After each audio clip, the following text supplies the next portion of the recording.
დამზადებულია პოლონეთში.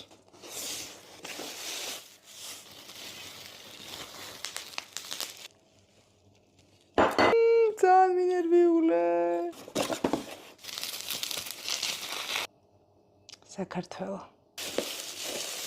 საქართველოს დროშა. მახარობელი ბროწეულით, რომელიც არის ლიმიტირებული რაოდენობით. სათამაშოები არის მინის და არის მთლიანად ხელნაკეთი. ვაზი, როგორც ქვეყნის სიმბოლო და ამ ვაზს აქვს წარწერა საქართველო. ოცხელის ფრთოსანი მღებავი, 2 ნახატი ერთ სათამაშოზე. თოვლის გუნდაც არის ლიმიტირებული რაოდენობა, შარშან დამზადდა ეს სათამაშოც. ეხლა კი განახებთ ზურაბ გომელაურის იმ ნახატს, რომლისგანაც ეს სათამაშო შეიქმნა.